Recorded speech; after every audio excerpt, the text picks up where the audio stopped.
Hi, my name is Amy K. Watson, and I coach talented, brilliant, tender-hearted professionals just like you to discover their destiny, own their power, and live their purpose with humor, courage, and compassion.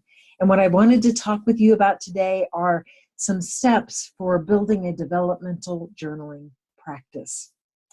Now, when I tell people what it is that I do and share with them kind of the purpose of my services, a lot of times what I'll hear from them is that they're not fully ready for a full coaching engagement. Maybe, it could be for any number of reasons, but maybe they're feeling nervous about talking to somebody for a whole hour.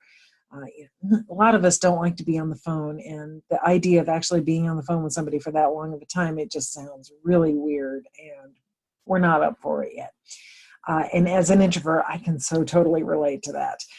But I'm also a writer, and writing has been an important part of my developmental journey. So that's why I wanted to share with you about developmental journaling. Having a journaling practice is not quite the same thing as having a diary where you write down what happened to you that day or what you did or even how you felt about it. It's more of an intentional practice of observing, thinking things through, and not just thinking through what happened today, but what's happened throughout my life. What are the patterns? What can I predict will happen if this pattern continues? What changes do I want to make? What are my opportunities? So, since writing has been such an important part of my life, I wanted to share with you some ways that you could develop a developmental journaling practice for your own growth and development.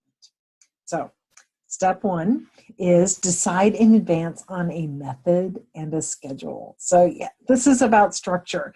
Now, honestly, a lot of us who are writers, we're emotional and we're intuitive. We like to go with the flow. We like to be spontaneous. We're not that big into structure. And when we hear about structure, we imagine something that's really rigid and that it's not going to be right for us. But the truth is that if it's the right kind of structure, then it really just creates a container within which it's safe for us to be ourselves. It's safe to explore new territory. It's safe to feel those feelings that maybe we don't always allow ourselves to just go with. Now, I love people who write and who are so go with the flow. I love how writers like that can bring an experience of intimacy and warmth, even in the midst of chaos. And at the same time, I know that if we don't have a container for those powerful feelings that we sometimes have, then we actually wind up holding ourselves back. And we don't really create something that others can relate to. We might be able to vomit on the page and just create reams of emotional gunk, but it's not necessarily something that you'd be willing to share with people. So having a journaling practice helps you to kind of bridge that gap. It's not necessarily about creating that finished product, but it creates that container in which you can explore these new things, work through some of that stuff that you're experiencing so that when you do go to create, you're ready to do it. You're fully present. And that creation may not be a novel. It may not be a poem. It might be a performance review. It might be a presentation. It could be any number of things that draw on your creativity, your spark, your intuition, and you can do it so much better because you've kind of cleared out the mental pathways that you need to be able to use in order to create that new thing. So in the Think in Ink course, I'm going to give you prompts every day. And you can choose for yourself. Do you want something that's just sort of a general category that you can just take that phrase and say, oh yeah, if I was going to write about that, this is where I would go with it. Or I'll also provide you with pretty detailed questions so that if you want to just kind of go almost like it's a workbook, you can do that. That's up to you. I'll also make sure that you have a partner who is the person who cares if you made it. Somebody who you can call or text or email and say, I finally did it. I got my page and a half or my 30 minutes or whatever your goal is for the day. How did you do? So it's not just somebody that you're reporting to, but it's somebody for you to care about as well. I had to learn a lot of this from scratch. I had to learn how to create a schedule. I had to learn how to ask powerful questions. I had to learn how to find new territories to explore, and I learned a lot of systems. So I'm going to be sharing a few of those with you. Now, I do want to share with you some stuff that you're going to need. And making this video all by myself, well, it's going to be a little amateurish here, but let's see what I can do. I'm going to share my screen. Let's see. All right. Share screen. Okay. So you're going to need equipment, inspiration, regularity, and self-acceptance. These are what's going to help you to be successful in starting your journaling practice. Now, by equipment, I mean, maybe it's going to be electronic equipment. Maybe it's going to be an actual laptop rather than an iPad. Maybe it's going to be pen and paper. Maybe you're actually going to buy a journal from the store or a notebook from the CVS. Whatever the equipment is actually doesn't matter as much as the fact that you choose something and you use it. We're going to get more into that. But one of the things that I've discovered, interestingly, about equipment is that the type of equipment that you use for writing, like if you're doing it longhand versus typing versus dictating, it changes the way your brain works. So there could actually be some value in playing around with your choice of equipment, trying different things, instead of just settling on one thing. Although it's totally cool for you to have your comfort zone, do what works for you. You don't want your equipment to be something that prevents you from getting to the page. Now, the second thing that you need is inspiration, and that's why I provide you with these prompts. I know what it's like to sit and think, I don't know what I'm going to write about. And there have been times that I have sat and written, I don't know what to write. I'm feeling like a blank page today, which is kind of ironic because here I am filling a blank page with the words, I feel like a blank page. But I'm going to give you prompts so that you'll have something to write about for the full 6 weeks. The third thing that you need is regularity. Now, this is, again, kind of that idea of structure, but it creates a container within which it's safe to do cool things. So regularity means the same kind of thing that you might have heard in school when you were taught to have a regular study schedule. Now, I don't know about you, but my regular study schedule was on the bus on the way to school. But since I've been doing some writing, it has been very helpful for me to have a particular time of day, a particular place, and that's when I know that I can create consistently. I may not be creating quality every time, but I can create. I can get some words on the page. So be thinking now about whether you want to do your writing early in the morning before you start getting ready for work, or would you rather do it at night before you go to bed?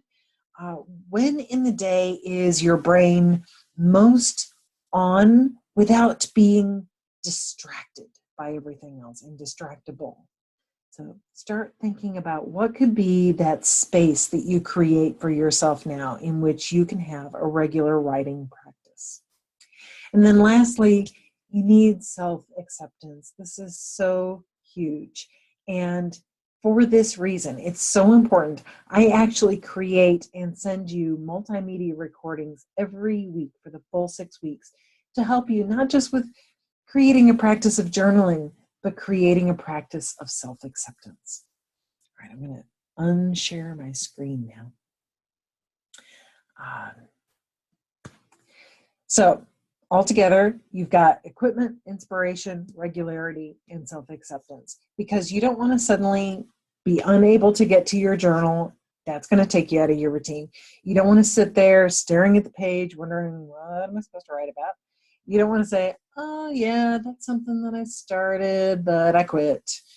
And you don't want just one more thing to beat yourself up with. Self-criticism, it doesn't serve us. And yet most of us are so convinced that we need it, because if we're not hard on ourselves, then we won't get up and produce. But it just doesn't actually have that impact. It slows us down. It stops us. So that's why I want you to get this support. Okay, step 2, accountability. Now I can just hear you, accountability. I hate that word. A lot of us have had really negative experiences with accountability. We don't like the idea of somebody hovering over us or beating us with a stick if we don't do exactly what we're supposed to do and do it perfectly. We want the fun and the exciting and self-awareness that changes our lives. But I want to show you something. I'm going to do the screen share thing again. The Association for Talent Development a few years ago, back when they were the Association for, ASTD, they did over here. They did this study to find out, what does it take for people to actually take action? And what they found is that if you hear an idea, you're 10% likely to actually take action on that idea. If you consciously decide to adopt the idea, you're 25% likely. If you decide when you will do it, like early in the morning or just before you go to bed, your likelihood of taking action actually goes up to 40%. If you plan how you will do it, am I going to use the computer? Am I going to use my office? Am I going to sit on the sofa? If you know all of those details in advance, then you're 50% likely to take action. If you commit to someone else that you're going to do it, 65%. But if you make a specific appointment with the person that you made the promise to, that accountability, your likelihood of taking action goes up to 95%. What a difference it makes to do all of this. And that's why I want you to have all of this support. All right, I'm going to go back here now again. So at the start of the program, I'm actually going to teach you how to be a good accountability partner.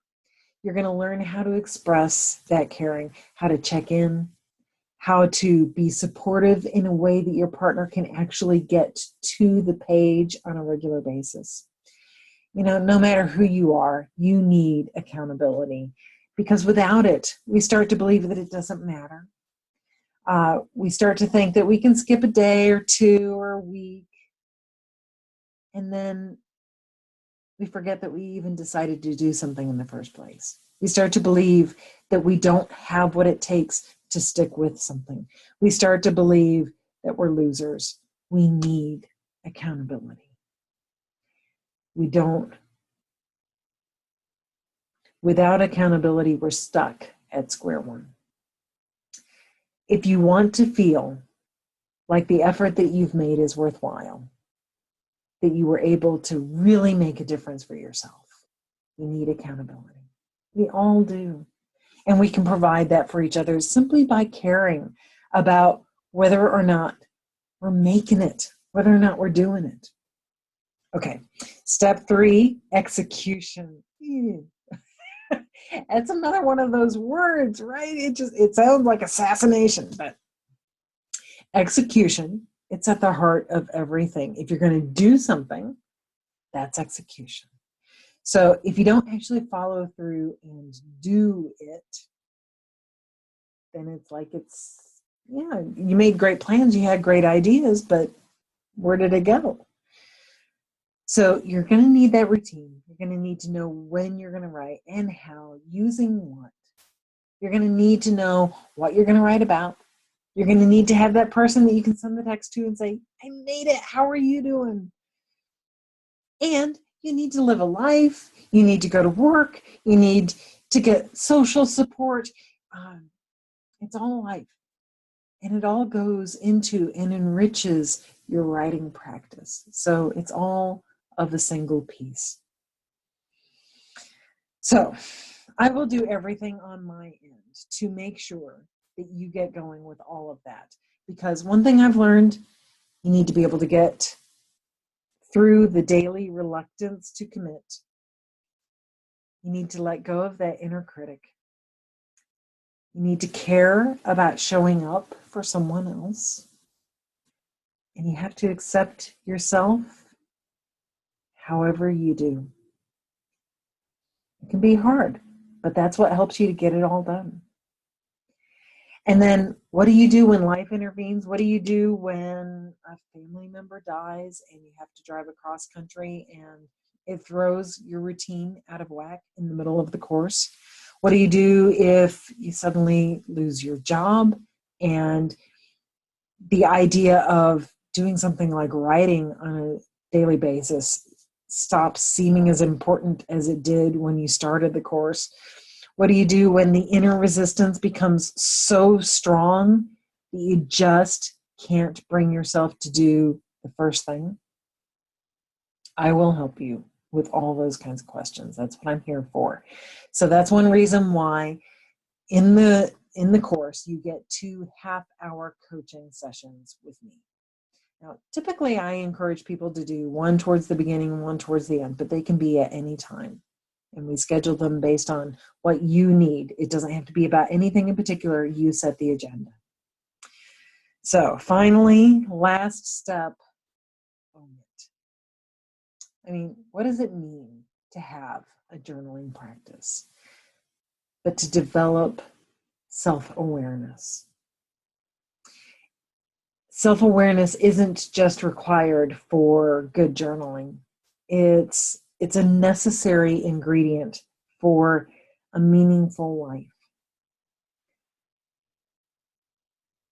It's a missing ingredient for a lot of us, for our work, for our relationships with our spouses, our children, our parents, our friends even, in life. So right now, starting November 1st, I'm going to be teaching this journaling course, and I hope that you will join me. I'm going to ask you to go right now to CLA-registration.com/journal self. That's one word, journal self, with no punctuation or anything. I'm going to put the link on the screen. You can learn more about the course and you can register, and I hope that you will. And I just thank you so much for watching, and I hope that you'll join us for the course, and I look forward to seeing you then. Alrighty, bye-bye.